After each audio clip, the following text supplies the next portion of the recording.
Shalom, selamat pagi dan salam sejahtera bagi kita semua. Apa kabar hari ini?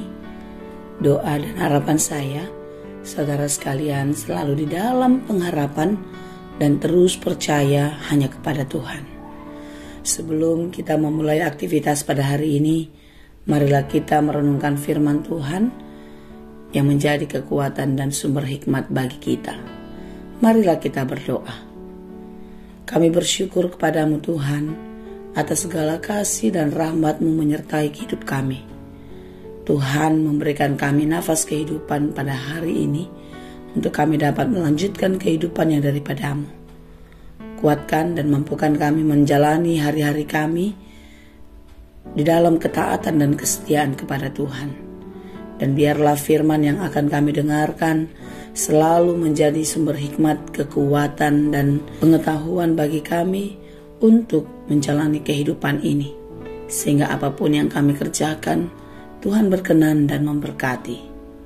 Berfirmanlah Engkau ya Tuhan, sebab kami telah siap mendengarkan. Kasih karunia dan damai sejahtera dari Allah Bapa Tuhan kita, dan dari anaknya Tuhan Yesus Kristus, dan Roh Kudus menyertai saudara sekalian. Amin. Firman Tuhan untuk kita pada hari ini yang disesuaikan dengan Almanak HKBP Kamis 14 Juli 2022 tertulis dalam kitab Zakarya 10 ayat 2. Dalam bahasa Batak Toba dikatakan, Ai akka gana-ganaan maka tahun gap-gap, jala akka pangaruding manodungi si pauto-oto. Jalanipi akan nasogabeak dia tahun nasida, alugo sabingdo apulapul sian nasida. Dibaheni liludo nasida songon parduan biru-biru, tarjepul nasida ala swadong si parmahan. Sebab apa yang dikatakan oleh terafim adalah jahat, dan yang dilihat oleh juru-juru tenung adalah dusta, dan mimpi-mimpi yang disebutkan mereka adalah hampa, serta hiburan yang diberikan mereka adalah kesia-siaan. Oleh sebab itu bangsa itu berkeliaran seperti kawanan domba dan menderita sengsara sebab tidak ada gembala. Demikianlah dikatakan. Kawanan domba tanpa gembala pastilah menderita sengsara, dikatakan di dalam perikop kita ini. Karena gembala adalah orang yang menjaga domba-domba, melindungi dari serangan-serangan pemangsa. Gembala akan membawa domba-domba ke tempat dia bisa makan dengan kenyang, minum dengan segar. Tentu gembala adalah penentu hidup matinya kawanan domba. Domba yang tidak bergembala pasti akan binasa. Saudara-saudara yang dikasihi Tuhan, kehidupan manusia adalah hidup yang bergantung kepada Allah. Orang-orang percaya harus menggantungkan hidupnya kepada Allah yang Maha Kuasa. Yesus Kristus adalah gembala yang agung, gembala yang baik, yang akan menuntun manusia ke dalam sumber kehidupan. Yesus Kristus adalah kehidupan itu, sehingga orang-orang yang hidup bersama-sama dengan Yesus akan beroleh kehidupan yang kekal. Saudara yang dikasihi Tuhan, gambaran kehidupan bangsa Israel di dalam pembuangan membuat mereka hidup di dalam ketidakpastian, hidup di dalam ketidaksejahteraan, menderita, sengsara, sakit, dan banyak hal yang pahit lainnya.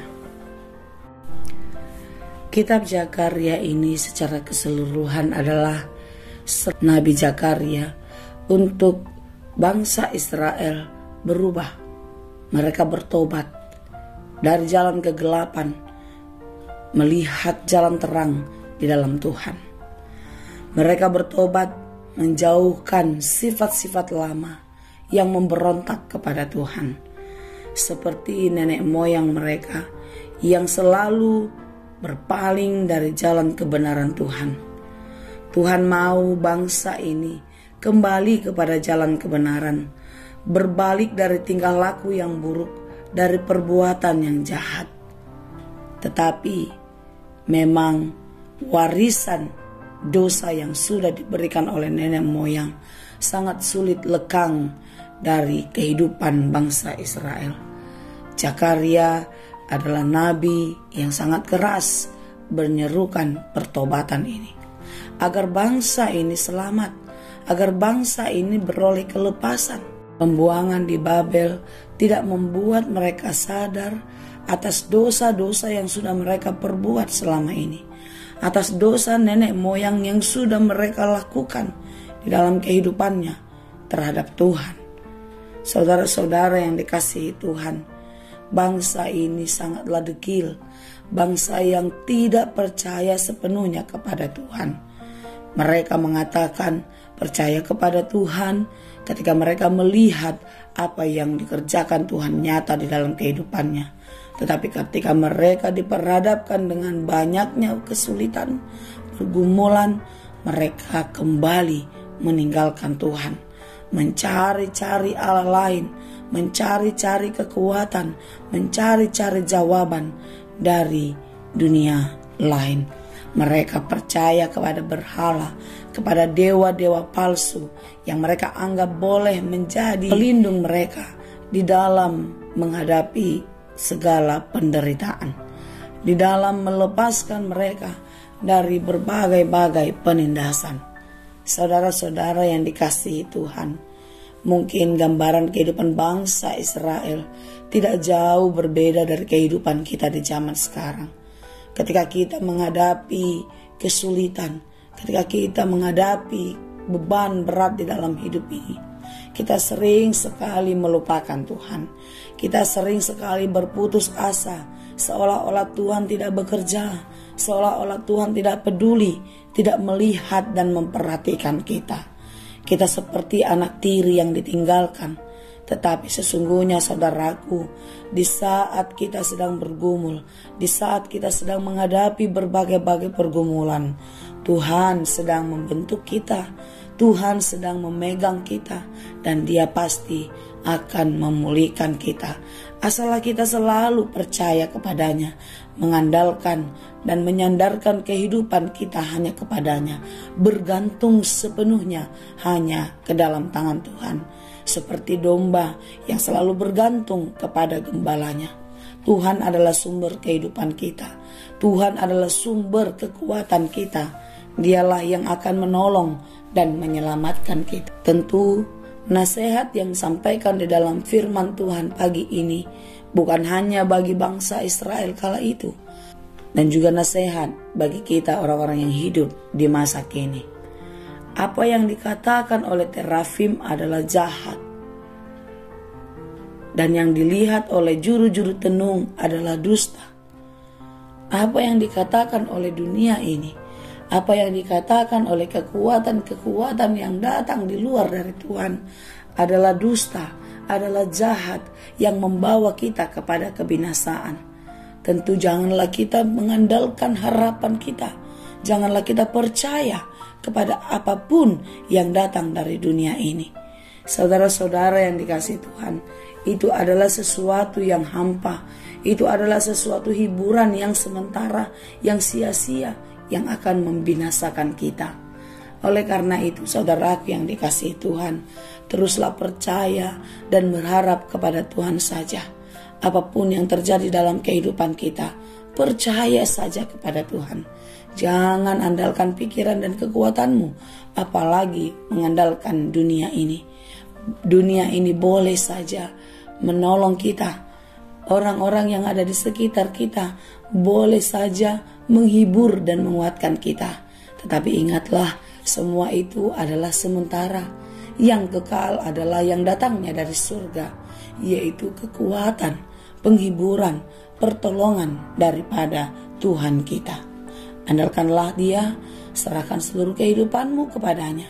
Percayalah hanya kepada Tuhan.